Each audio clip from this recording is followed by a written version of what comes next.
Okay, all right. We're going to go ahead and get started. Let me say a good afternoon. I think good afternoon for I think everybody's on the East Coast time. So I want to welcome everyone. Our friend Linda there, if she can shake her head. She's out in California, so she's Pacific time. But I want to say good morning, everyone. I want to welcome everyone to the Pro Football Hall of Fame in Canton, Ohio. My name is Jerry Shockey, and I'm the manager of youth and education here at our museum in Canton, Ohio. And we're extremely excited to be part of this program, featuring Pro Football Hall of Famer Mr. Art Monk as part of the Hall of Famer series. And for some of you, or most of you, I think it's a new experience for you all. So the real idea and premise behind this series is really to convey what it takes beyond just the athletic ability for these guys to get enshrined into the Pro Football Hall of Fame. And that these character qualities, things like you're studying, the trustworthiness, respect, responsibility, fairness, caring, citizenship, and a whole host of other character qualities. These aren't just character qualities to being great football players. These are character qualities to being a Hall of Famer in everyday life. And so you have the opportunity to speak with one of the greatest football players, one of the greatest wide receivers in NFL history. And when you think about the current wide receivers in the NFL, whoever may be your favorite, whether it's Calvin Johnson or Jordy Nelson or whoever it might be, Demaryius Thomas, these folks, these stars that you see on TV, they aim to be in Art Monk's shoes someday and be enshrined in the Pro Football Hall of Fame. They hope to be in his shoes someday. And I would imagine, and I would guarantee, if they knew a little bit about his background, what he's done off the field and after his football career, that they would aspire to be like Art Monk as well. So you've got the exciting opportunity to interact with one of the greatest players that have ever played in the NFL, out of the 23,000 plus players that have laced up since 1920. So with that being said, I do have to, before we ask for Mr. Monk's opening remarks, I do have to give thanks to a number of folks that helped make this possible. First and foremost, our partners there at Extreme Networks for making that possible. They are always they're hosting these all across the country with us. So thank you to our friends at Extremes. Big shout out to Loudoun County Public Schools. I know Wade there, the public information officer.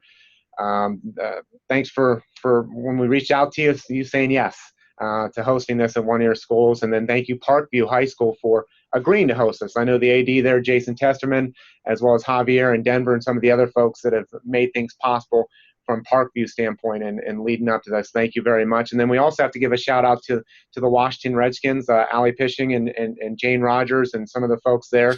They helped identify Loudoun County schools for us and reach out and help facilitate this whole thing as well. So thanks to our friends at the Washington Redskins there and the Community Relations Department staff there, who I'm sure Mr. Monk knows them pretty well there at the Redskins. So we also have to thank the teachers that helped make this possible, made the arrangements, prep the students, all the things that you guys do to make this possible, bringing them out of class into another classroom. I know just that task can be a difficult thing in the middle of a day. So thank you for doing that and also seeing the value in the programs. And last but definitely not least, we got to thank the students, because the students are the real stars of the show, as we always say. And what I want to do is give each student or the students the opportunity to give a little shout out. So I'm going to call on your school, and when I do, feel free to unmute your microphone and give a little shout out so that everyone can see and hear and see where everyone's coming from. We're going to start with the students that are actually there at Parkview with Mr. Monk. So Mr. Monk, if you want to plug your ears for a second. Parkview High School, if you want to give a shout out, go ahead. Okay, all right, not bad. Good start. Let's go to Nokesville, Virginia at Kettle Run High School. There you go. My good friend Brian there, they never disappoint me at Kettle Run. So thank you very much, Nokesville. We appreciate it. And we're going to go to Potomac, Maryland, Our Lady of Mercy, if you want to mute and give a shout out. Oh. There you go. All right. They are pumped in Maryland, so thank you very much. And I see that there we go. We got the muted microphone. So, and I just want to remind schools, you guys are doing an awesome job of it. Is obviously to make sure to mute your microphones throughout the program until we call upon you, and even after you ask your question during the program here today, make sure to mute it immediately following, just so we can eliminate any background noise as Mr. Monk is giving his response to that question. But I want to go to an introduction of our featured speaker here, and that is Pro Football Hall of Famer, Mr. Art Monk. He was born December 5th, 1957 in White Plains, New York.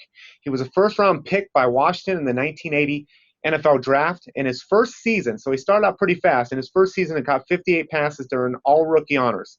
He had 50 or more receptions in 9 seasons, gained 1,000 yards 5 times. Now, keep in mind, too, if you're comparing that to today's stats and the players today, it's a pass-happy game now. And it wasn't that way back in those days. And actually, the Redskins had a great run game as well. So to put up the stats that he did and actually retire as a career receptions leader is pretty phenomenal. He set then NFL records for catches in a season, 106, most consecutive games with at least one reception, 164, and career receptions at 820. Finished the career with 940 catches. He was named to 3 Pro Bowls. And he was an All-Pro choice twice. Now, that is just a small segment of Mr. Monk's career. What I want to go into is more of his off-the-field stuff, because this is where many of our guys are the same case, is that their off-the-field career is as remarkable, if not more remarkable, than their on-the-field career, and especially because they're going out of their way to help people, and which obviously is even more remarkable than obviously dressing up for a football game, if we just put things in perspective there for a second. In the early 1980s, so even during his career, Mr. Monk always had a thought that if anything happened or anything, he was ready to jump into a full-time career if the NFL thing didn't work out. Soon after he entered the NFL, Art Monk founded his first business venture that launched an entrepreneurial career complementing his nationally recognized NFL sports career. Today, Mr. Monk owns and operates several businesses. He formed Art Monk Enterprises, LLC, and Art Monk Ventures, LLC, to manage his personal and commercial interests. So he's involved in a whole host of things. But what I find even more fantastic in his bio is when you start looking at the pillars of caring and citizenship. This is where Mr. Monk really shines. Art Monk is more than philanthropic. He believes in community investment. He is a service provider and caring individual who does more than just recognize need. The NFL veteran has been called, as people in Virginia probably know, as a man of few words, except when it comes to helping children. As a father of 3, Monk believes that education, and that's values-based education, which is what we're kind of talking a little bit about here today, is the key to every child's future. He co-sponsored the I Have a Dream program for 60 students from DC's Terrell Elementary School. That program guaranteed a college education to all of those students and provided tutoring, testing, and support throughout the school year. This process, according to Monk, keeps students on track by keeping the end goal in sight, ensuring steps for college acceptance and preparedness. So obviously he highly values education, as we already heard. In 1986, he created the Good Samaritan Foundation, which provided a wide range of academic development and value-based educational programs. Monk participates in numerous charitable endeavors, including obviously supporting the nonprofit of the Pro Football Hall of Fame in Canton, Ohio, as you see here today. He believes in real service and support for children and family of those in need. And I can tell you just personally, anytime I've ever called Mr. Monk to do something for us educationally, youth speaking, he's been there and ready to do it. So we thank him for that. Mr. Monk was raised in White Plains, New York, guided by a close-knit, loving family.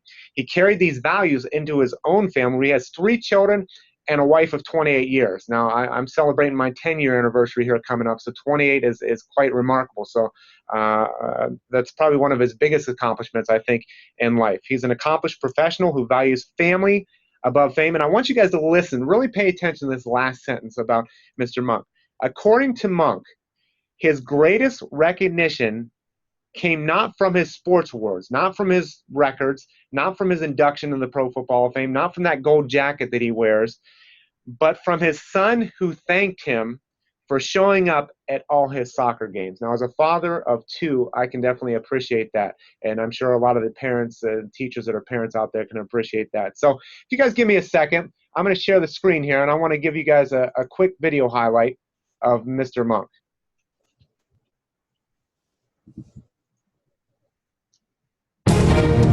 Art Monk was the Redskins' #1 draft selection in 1980. When he retired 16 years later, he was the NFL's all-time leader in pass receptions. Ripping his back, looking for Monk on the out pattern. He's got it at the 27, out of bounds at the 23. Art Monk is now #1, the most prolific pass receiver in the National Football League's history. legacy. What a great record to break, and a well-deserved honor for Art Monk. Okay, and if everybody will unmute their microphones for a second and join me in giving a warm round of applause to Pro Football Hall of Famer and Redskins legend, Art Monk.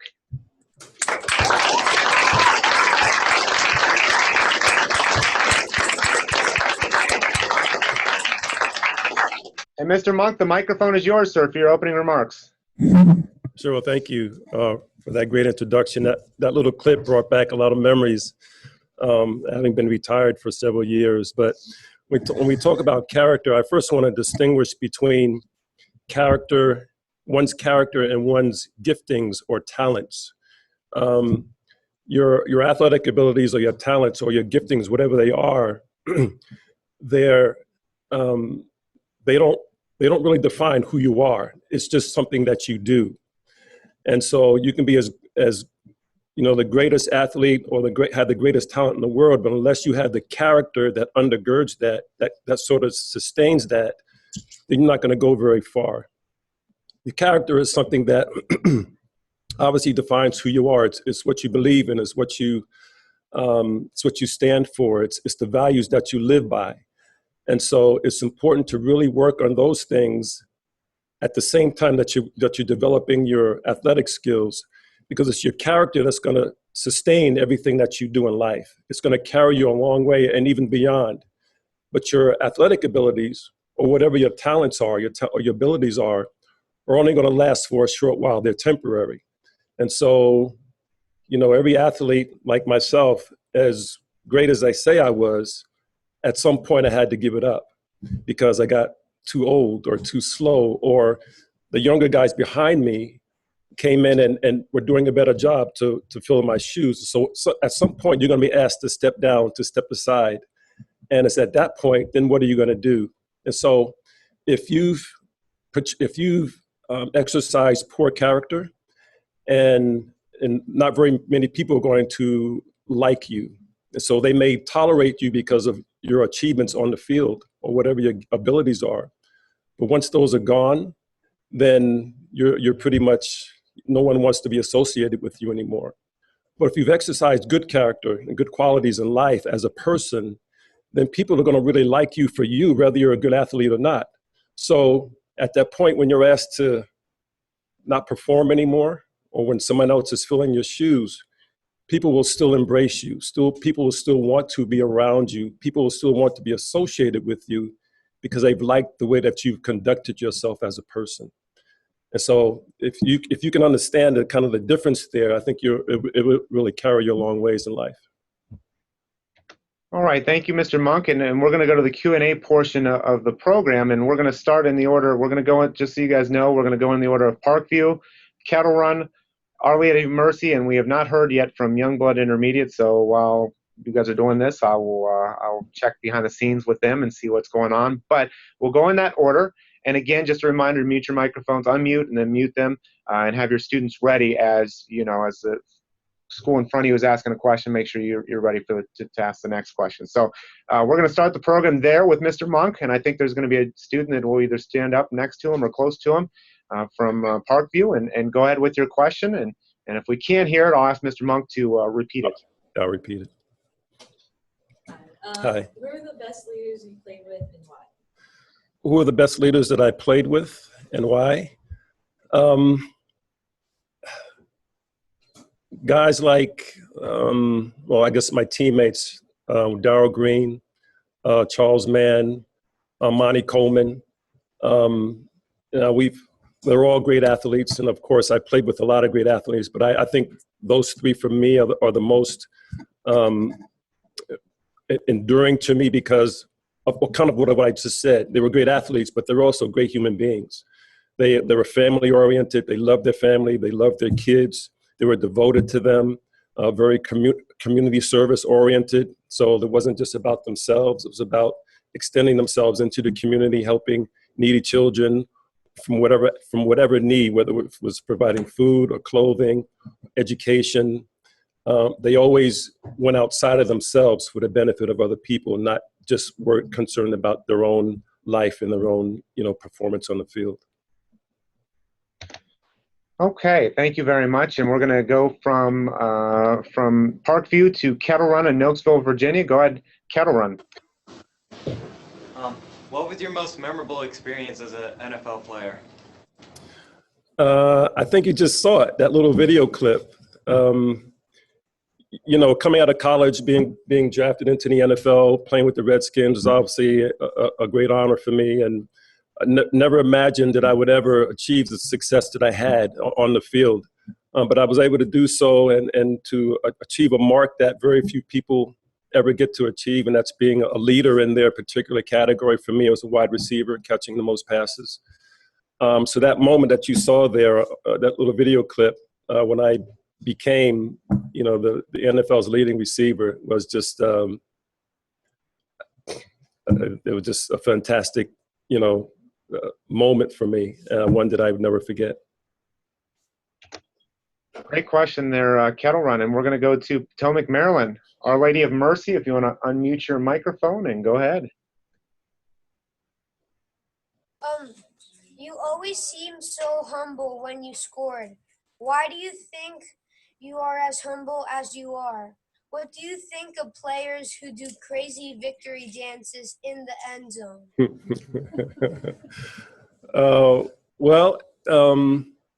There's nothing wrong with celebrating, getting into the end zone. I think some people carry it a bit too far. But for me, I think it was my parents. They kept me humble because anytime I ever, and my coaches along the way, anytime that I showed any type of, you know, having a big head, they kept me in my place. I remember a college coach once, we were in practice, and you know, we were doing this blocking drill, and I didn't particularly like doing the blocking drill because I just didn't like it. So he kind of got in my face and stopped practice, got in my face, really yelled at me, and just kind of put me in my place. And I just realized at that moment that, you know, performance on the field is not about me. It's about the team. And so I have to sacrifice myself so that the team benefits for it. And so when I get into the end zone, yes, I'm excited, and I'm excited that I was able to get there, but I didn't get there on my own. It took all 10 other people and the rest of my team that helped me get there. So for me, it was just, you know, I may have slammed the ball down or just tossed the ball to the referee. That's just kind of the way I played the game. And if I can just add in a little bit there, Art, thinking about that in your business life now, is it you know, can you apply that now to your life outside of the NFL? Is it the whole concept? Is it, you know, you're not bigger than the team? Well, yes, I've been a part of businesses, and I've owned businesses. I've led businesses, and really a business is not successful by yourself, by your own doings. You need people to help you. You need the receptionists. You need managers. You need sales people. You need people who can fulfill those areas that you just can't do all by yourself. And so it's great to have. It's important to have great people that are working for you, people that share that same vision, that they're not out there working for themselves, but they're working on behalf of the company. They represent the company.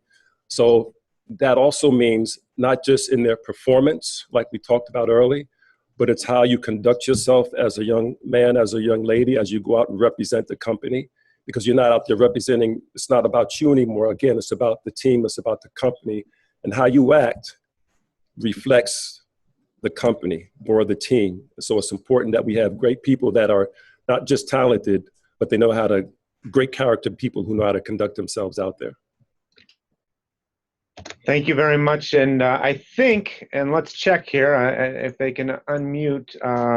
I think our friends at Youngblood Intermediate, if you got in there, I think they just got connected. We've been corresponding via email beforehand. If you guys have a question, I'll give you a second there if you want to unmute and ask a question. Where are they?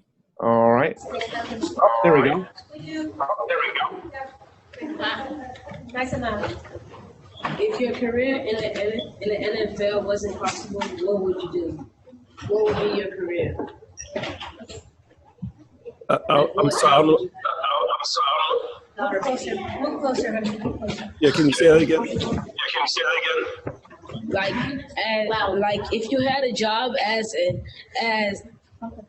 something else other than the NFL, what would you pick? Coming out of high school, If you guys can mute there, I'm sorry. Hold on. We're getting a major echo from your location, so go ahead and mute there at intermediate, at Youngblood Intermediate. I think you guys just did. So go ahead. Go ahead. I'm sorry, Mr. Monk. I think I probably would have gone into track and field. Coming out of high school, I was also, very good in track. And it's probably one of the reasons why I got drafted or why I got recruited to play football to a lot of different schools because of my ability to run very well. And so if I didn't go into football, then most likely I would have gone into track and field for one of the schools that had recruited me at that time. And Mr. Monk, they weren't here for your introduction, but one of the things that, in your introduction that you've always, that you've done is always, even during the start of your NFL career, you were always prepping yourself for a career beyond the NFL, whether it's because, in case of an injury or something creeps up, or just being secure afterwards. Okay? So maybe you can share a little bit about that. Sure. Everybody wants to go into the NFL or extend their athletic career onto the next level professionally, whatever that may be, was football, gymnastics, or basketball or whatever. But the odds of guys coming out of college really making it on a professional level, or if making it playing there for a long time, the odds are very low. And so you always have to keep in mind that, okay, what am I going to do if this doesn't work out for me? And so, or if I just never make it. So you always have to be, in the back of your mind, prepare yourself academically and in every other way to be ready to step into the next phase of your life whenever that should happen. So it could be right after you graduate from college. It could be you go into the professional ranks and you're there for 1 or 2 or 3 years, and then you find yourself out in the job market again. So whatever that time is for you, you need to be ready and prepared for it. Thank you very much. We're going to go back to the start with the students that are there at Parkview. If you are ready, go ahead with your question, and Kettle Run will be next. So in your playing career, do you think it is better to lead by example or be a verbal leader, and why? Is it better to lead by example or to be a verbal leader, and why? I think all of the above. When you have a team, it's made up of a lot of different personalities. Some guys or some girls are very vocal, very outspoken, and others are more quiet and reserved. For me, I was the quiet, reserved kind of guy. I didn't say a whole lot. I didn't do the rah-rah thing and stand up in front of guys and give the speeches and all of that.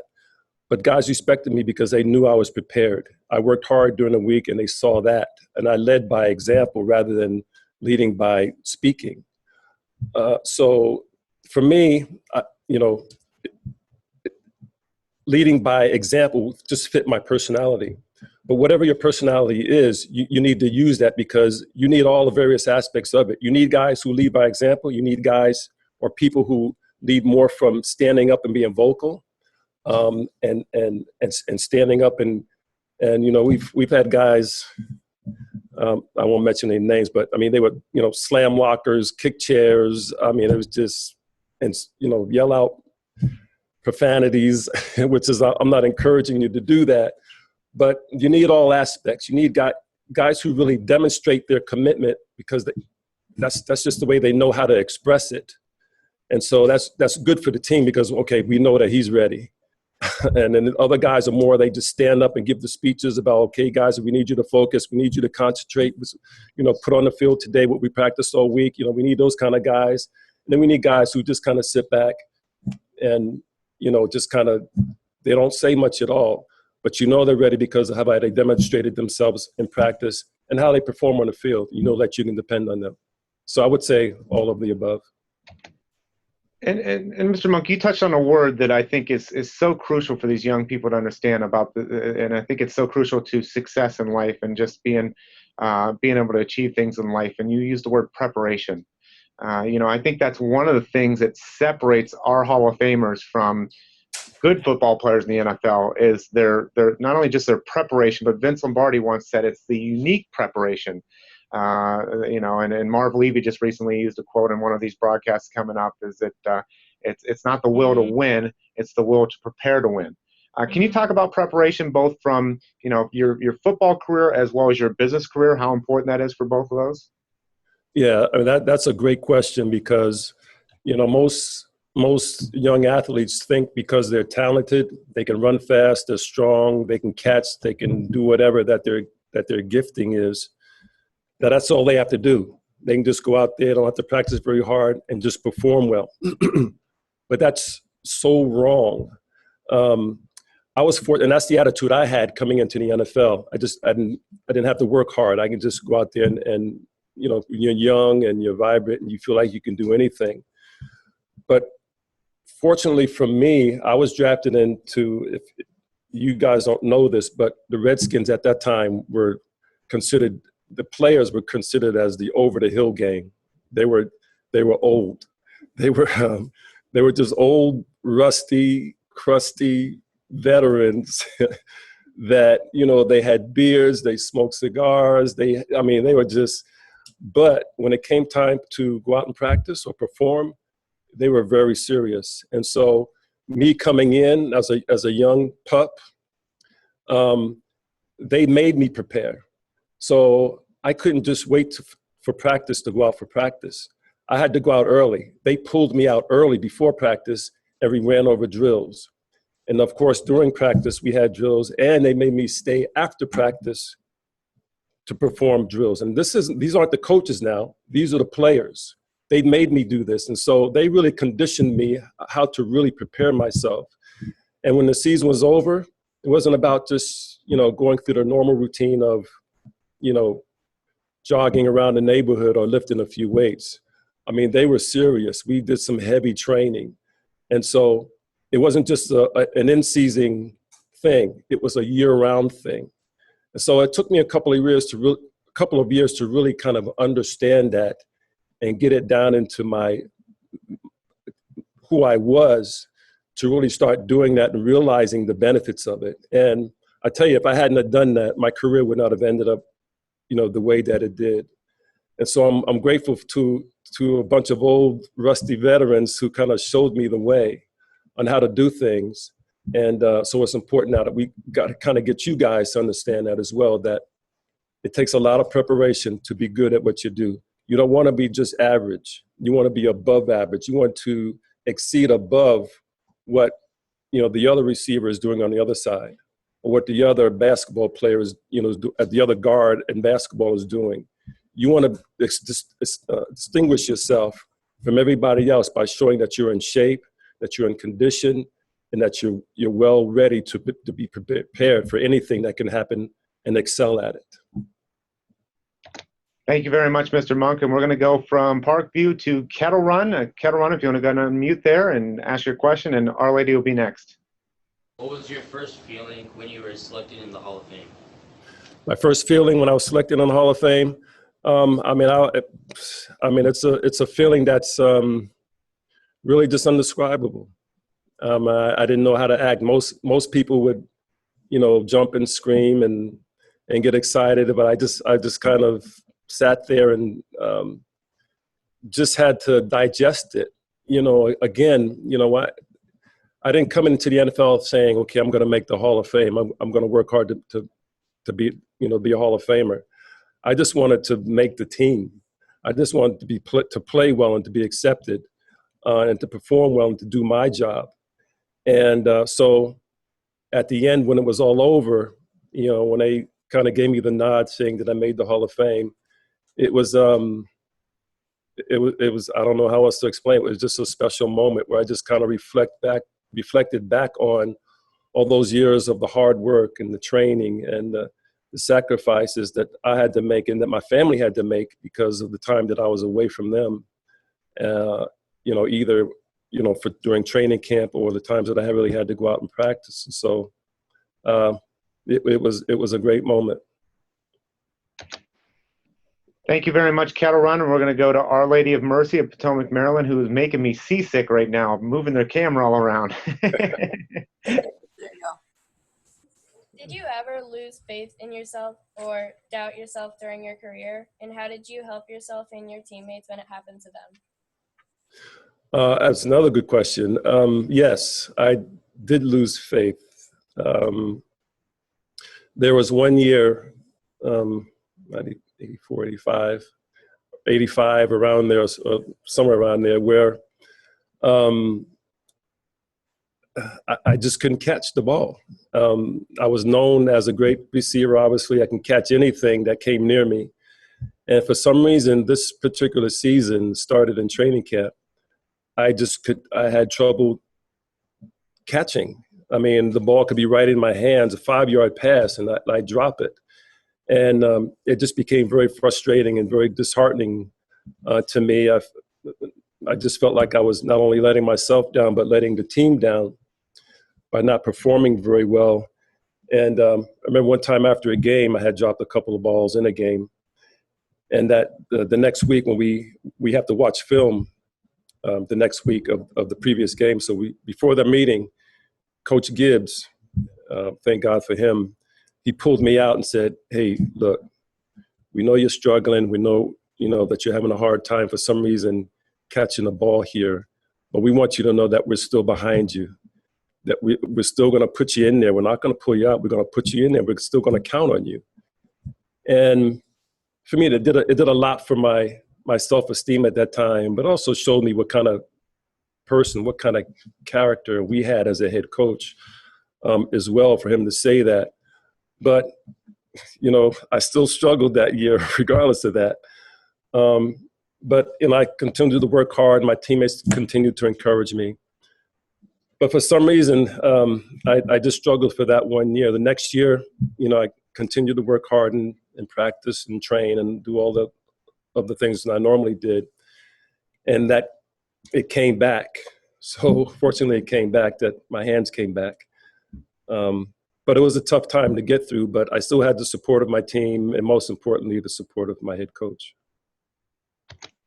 Great question there from Our Lady of Mercy. And we're going to go to Youngblood Intermediate. So, and Youngblood, just a reminder to mute it right afterwards, just because we're getting that feedback from you guys. So go ahead, Youngblood.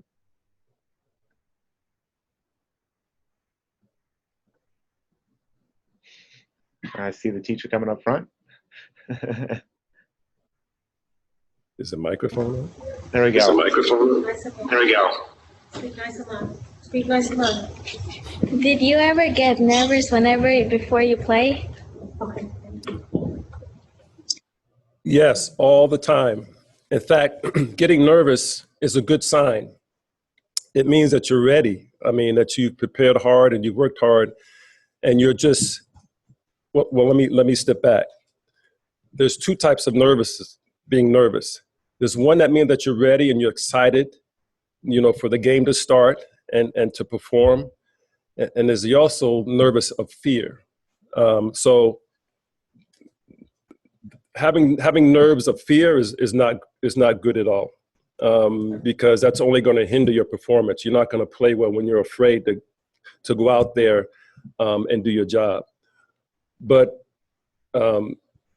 nerves for excitement and nerves for anticipation and nerves for wanting to get out there and get started, to hit somebody or to run or to do whatever, your sport is a great thing. And I've had them all the time. In fact, when I played in games where I did not have them, I got concerned. I got a little worried because I knew, for me, I had to have those butterflies in my stomach. I had to have those nerves to get started in the game. And typically you have them, for the first series, you're kind of out there and you get knocked around and somebody hits you, you get tackled or whatever. Then the nerves go away. Then you can calm down and settle down and really focus on what you have to do. So for me, nerves are good. And I would think they're good for everyone. As long as you don't cross the line into that nervousness being associated with being afraid. Great question there, young blood intermediate. We're going to go back to Parkview. There it's with Mr. Monk.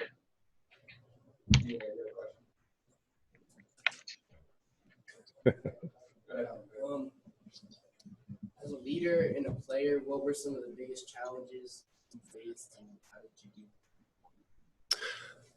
do? As a leader, what were the biggest challenges that I faced, and how did I deal with them? As one of the leaders of our team, and it's important to have more than one leader on your team. We as a team face challenges. You know, when we're not playing very well, when either the offense or the defense or whatever your sport is seems to be out of sync. You know, things just aren't, you know, moving right the way they should be.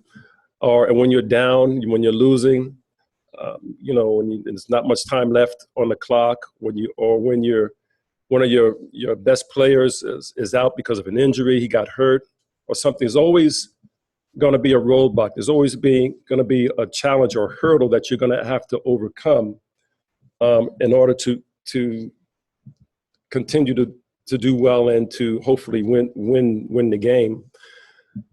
Basically, you know, as a team, again, because you're not operating by yourself, what we used to do is just call guys together.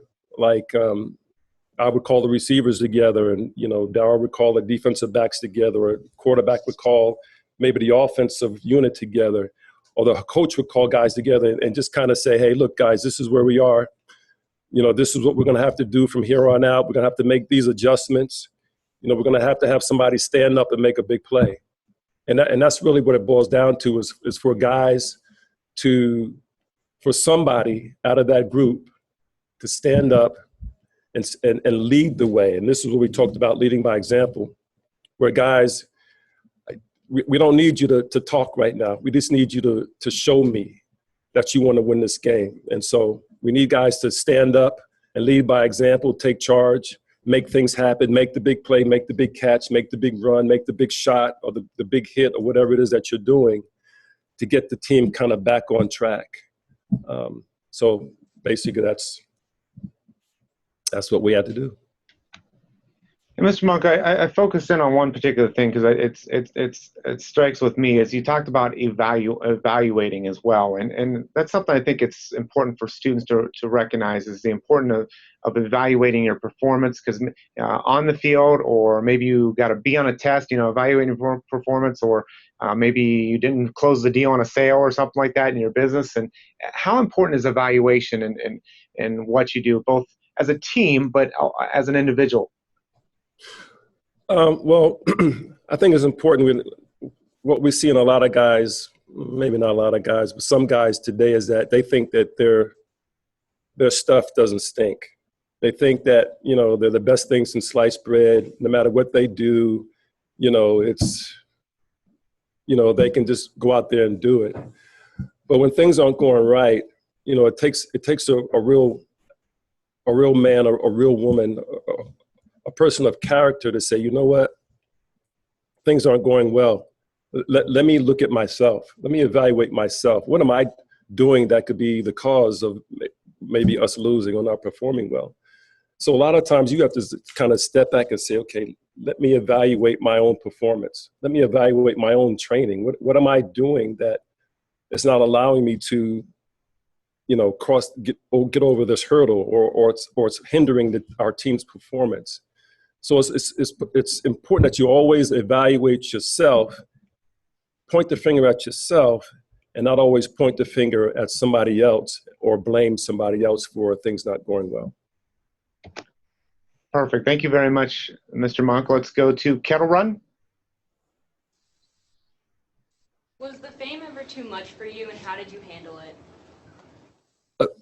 What was the fame ever too much for you, and how did you handle it?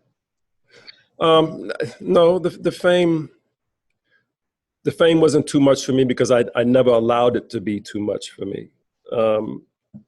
Again, there are some guys who like that. They they desire that, they want that, they live for that. They live for the fame, they live for the pat on the back and the the kind words for them. And it almost goes back to what we talked about earlier about, the character defining who you are. It's not your athletic abilities that define who you are, but there are some people who live for their athletic abilities to get that that praise from people, because that's what defines them. Not the right thing to do, but they live for that. And so I was always raised the opposite, and which is why a lot of people would question, how come you're not excited about when you won this game?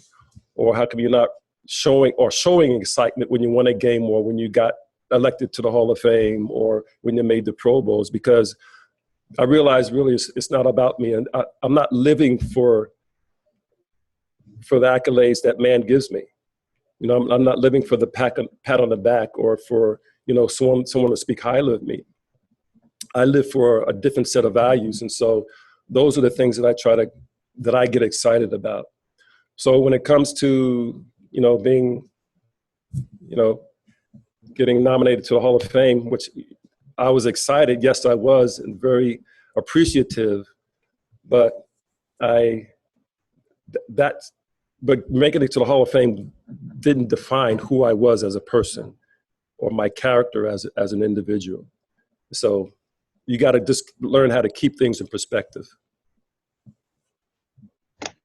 Great question there, Kettle Run. Let's go to Our Lady of Mercy, who looks like they are eating right now. So you need to share some if you're gonna eat on camera. You gotta send some our way. It is lunchtime. Lunchtime. This is kind of a follow-up to the last question. Go ahead, Patrick. Do you like having lots of fans, and is it hard being watched and looked at as a role model all the time? Great question. Do I like it, or? Yeah, and is it hard being a role model where people are watching you all the time? And you're was a role model. No, for me, no. I understand. Again, it's part of my induction into the NFL, with part of the Over the Hill gang, a bunch of those old guys kind of pulling me aside and really kind of teaching me about the game and being a responsible member of the team and a responsible member of our community. But I understood early in my career that young people are watching. And the same way that when I was young, when I was your age, there were people that I watched, guys like Charlie Taylor and, Paul Warfield. They were great wide receivers at that particular time, and you want to emulate them. You want to be like them. I didn't know them, as people, but I saw how they conducted themselves when I watched them on TV. And so I realized that people are watching, especially in this community, when I'm out and about, walking through the mall or, wherever I am. People realize they know who I am. So I have to be on guard, basically, all the time, even in my own household with my kids watching me on how I handle the public. It went out. How I handle the public. It just went out. How I handle the public. Do they still hear me? Yes, we can hear you. Oh, okay. Oh, the video just went out, so I can't see it. Your video's frozen, so we'll continue. Just continue on. We'll see if it picks back up for a second. Okay. So you even have to get to the point where I have to be in my own household where my own children are watching how I handle the public in front of them. And so, yes, I'm always on guard. I don't mind it because that's who I am. I strive to be a man of character the best I can.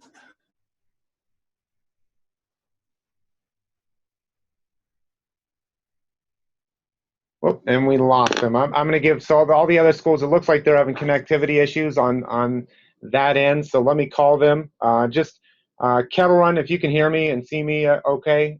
Just wave your hands real quick. Okay. All right. So I think it's on their end. So let me call their AD real quick, and we'll see if we can't get this. I'm going to disconnect them. Let's remove. and I'll call them and have them join, click the link and join right back in again.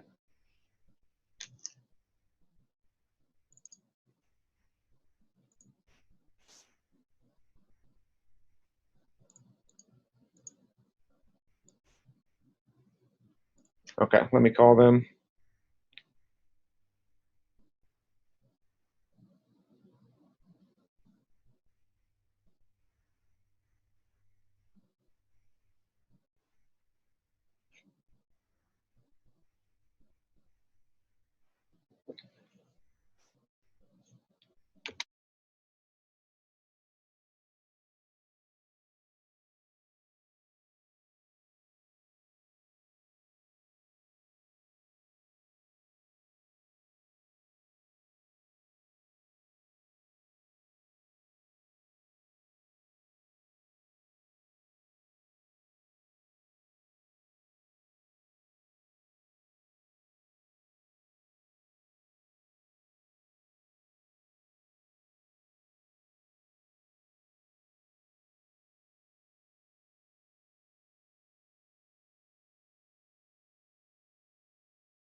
And again, my apologies. We're trying to get them up and connected again for the last 10 minutes of the program.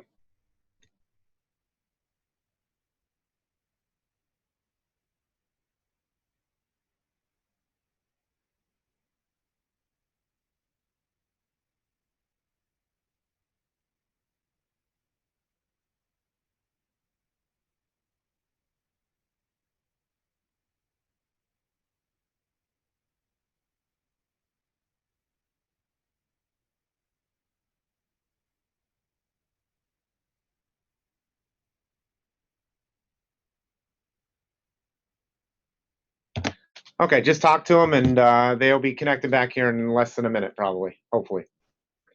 So, anybody got a question for me? Anybody want to talk to Jerry Shockey, the Hall of Fame staff member? Kettle Run, you got a question for me? Brian, you got a question from your students there? Yeah. Anyone have a question? No. You got another one? Go ahead. Who was the most important person you've worked with? You, Brian Adair there at Kettle Run. It was pretty. Oh, hey, Jerry, I'll ask you a question. Yes. What do we have to do to host one of these events? We gotta find someone that lives next to you. Okay. We're up in Northern Virginia, so if we have any more Redskins Hall of Famers, then certainly we'd be willing to host. Sure. I'll keep that in mind. So typically we try to do these within 30 miles of our Hall of Famers house. So Okay. Art is in Reston, so Sterling was only like 6 miles away. Okay.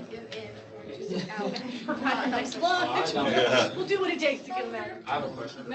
Oh, you got a question? Go ahead. Yeah, I thought it was. Was it always your goal to work for the Hall of Fame organization?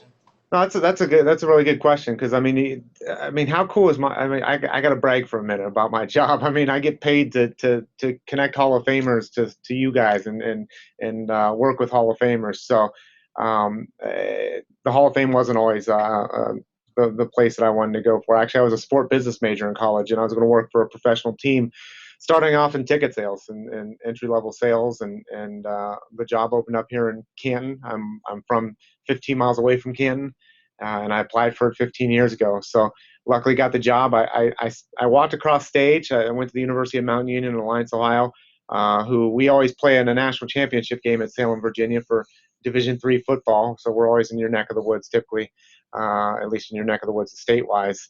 But I was fortunate enough to get this job, walked across stage on a Sunday and started Monday. And that was, it'll be 15 years in May. So I was very blessed, very blessed. Our Lady of Mercy, you guys, should we just let you guys continue eating, or do you guys want to ask me a question until they get connected? No, I saw a teacher go like this. Okay. I'm sorry, I'm just not as exciting as what about Youngblood Intermediate? You got a question for me, the non-Hall of Famer? Yes. The non-Hall of Famer. Question for you. For him. Don't worry, the question for him. You, all right, stand up and speak up. Speak up. What's your favorite team? Good. That's a good question because I wouldn't bring it up in front of Art, which they're not really rivals. I'm a big Pittsburgh Steeler fan, and just out of curiosity, out of all the students in there, I know you're from Virginia, Maryland. Any Steeler fans out of all the students in there? If anyone wants to raise their hand, who's anybody Steeler fan? I see one at Kettle Run. I see one at Youngblood. I see none at Our Lady of. So I'm a pretty big Steeler fan. So I'm which is cool growing up as a Steeler fan working here because there's a lot of Steeler Hall of Famers that I work with throughout the year. Our digital media guy is. I think they're getting connected back in. There we go. I see you guys back in. Go ahead and get that audio back on. You there? Yep, there we are. Hey, Art, do you mind? I don't know what your schedule's like. Can you stay for 5 extra minutes? I'm not sure. If you got to go, I understand. No, I'm good. Okay, all right. So we'll make sure that we'll go. So I forget where we were at. I think Our Lady of Mercy just asked the last question, if I remember correctly. Is that correct? Our Lady of Mercy, do you have a question? Do you want to ask a question? Okay, go ahead. Go. Did you have a certain prayer to help you get through your games? Did I have a certain prayer? Does faith have anything to do with your life and your athleticism and your games? Yes. I mean, that's an easy one. I think I sort of alluded to it a little earlier when I talked about I have my own set of values that I kind of live by, and for me, it's also they're Christian values. And I was raised up, in the church, taught to have faith in God and to, trust in Him for all of what you have. And He's the one that gave me the special gift to be able to play this game and to be able to catch the ball the way that I've been, ever since I was little.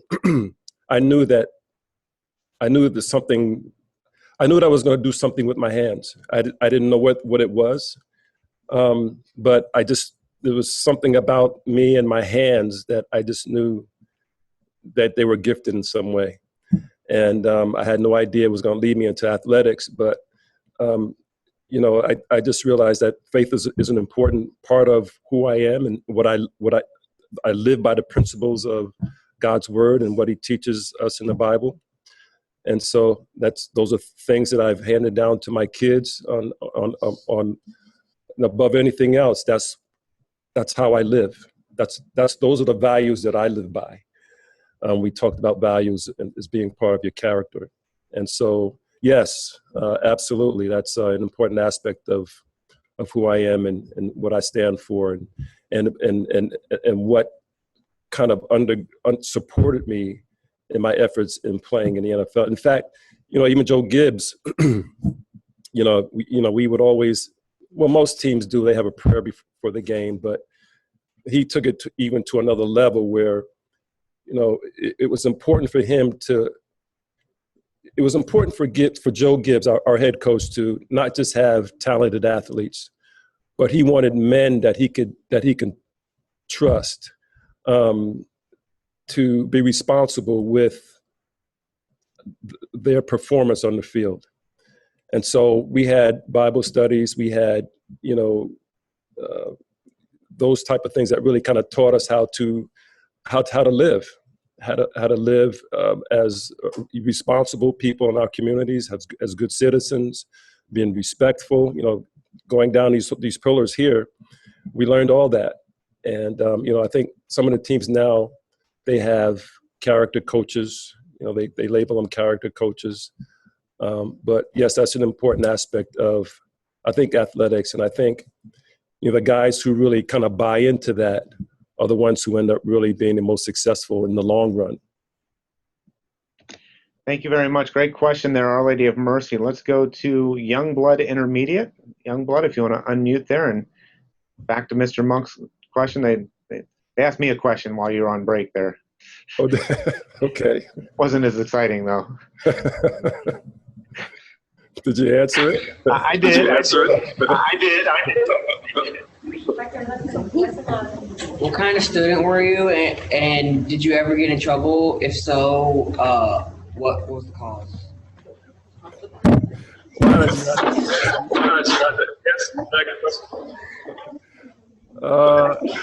Youngblood? Thank you. Yes, I was not a good student. I was always in trouble, and I was not a good student because, as a young man, I always thought my athletic abilities was going to get me somewhere, and it wasn't until, and because of that, I didn't necessarily apply myself to my studies. So I did just enough to kind of get by. But it was in ninth grade. I'm sorry, it was in 12th grade. Actually, I'm sorry, my 11th grade, when my high school coach came to me and said, we had some college scouts come in here, and they wanted to see, some videos of our seniors so they can, see if they were interested in recruiting any of them.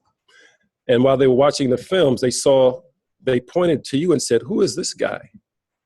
And I said, "Well, he's just a junior right now, but he's not a very good student, and we have some problems with him sometimes. So I'm not sure he's the kind of guy that you want to be able to recruit." And so when he told me that, it was like he could have just stabbed me in the chest with a knife, because it just hurt. I mean, that's how bad it was for me. And so it was a wake-up call for me. And so fortunately, he did tell me that, and I had another year to kind of redeem myself. And so my senior year, gosh, I mean, my whole attitude changed about life. My whole attitude changed about getting my studies and making sure I got my work done and did a good job there. And so my senior year was a totally different story. So now, when at the end of the year, when those same recruits came back looking for, the seniors, my head coach said, "Hey, this is the guy. Last year when you were here, I told you he was not the kind of guy that you want to look at. Now he's just the opposite. You need to take a look at him." And so, yeah, I've been down that road, and it didn't end well for me. So unfortunately, it ended up well for me. But for most guys, they just don't realize the importance of being a good student, being a person of great character, and of course, getting your studies, because it's those things that are really going to be important for the rest of your life, all of your life, rather than, like I said earlier, than the temporal things of your athletics or whatever it is that your hobbies or whatever the other things that you might excel at. Great question there, Youngblood Intermediate. Let's go back to Parkview. And I think we'll be able to go to maybe one more question from the three schools, because I know Youngblood just had to disconnect because of the program time. But let's go to one question from the remaining three schools, and we'll close it out. What character quality do you consider to be the most important? What character qualities do I consider to be the most important?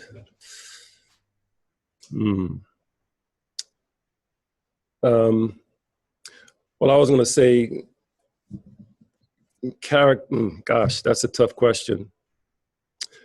Probably,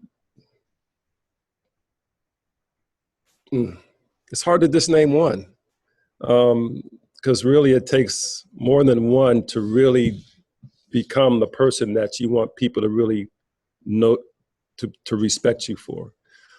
But I guess trustworthiness. If I had to pick one from the 6 pillars, trustworthiness. People realize that they can depend on you, they can rely on you, to be a man or a woman of your word, that you're going to do, manage your responsibility, whatever you're responsible for, they know it's going to get done. They don't have to micromanage you.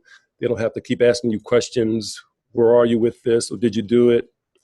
When people trust you, then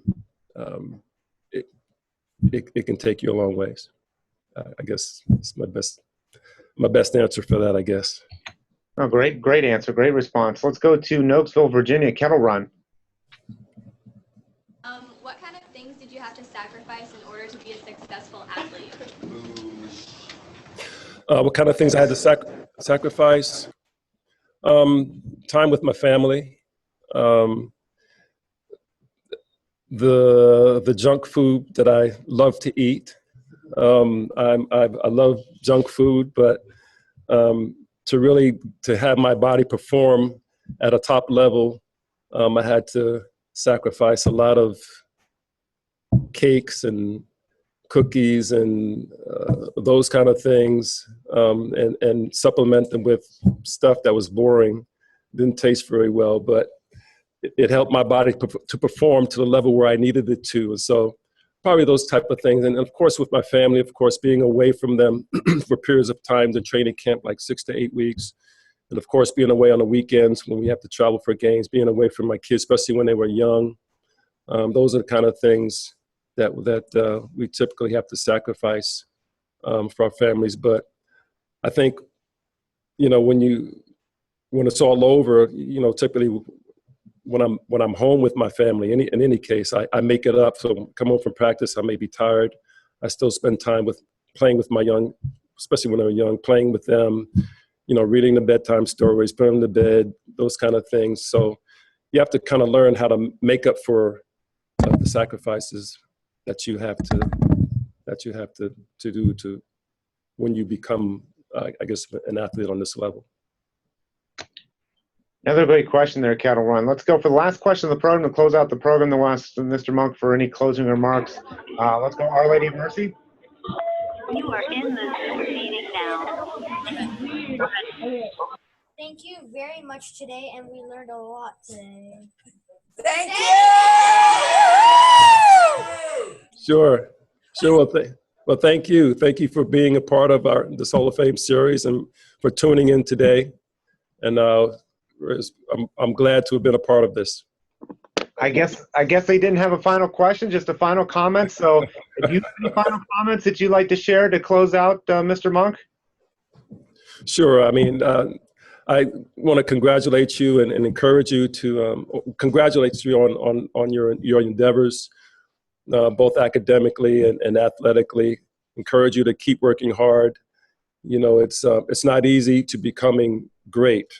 Anybody can be good, but it takes a lot of effort to become great. And so just want to encourage you to do everything that you can possible to become great, to become a great human being, become a great athlete.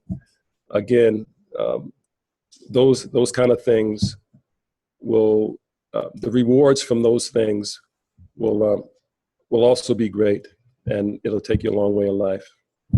Thanks. Schools, if you can unmute your microphone and join me in giving a warm round of applause saying thank you to Pro Football Hall of Fame.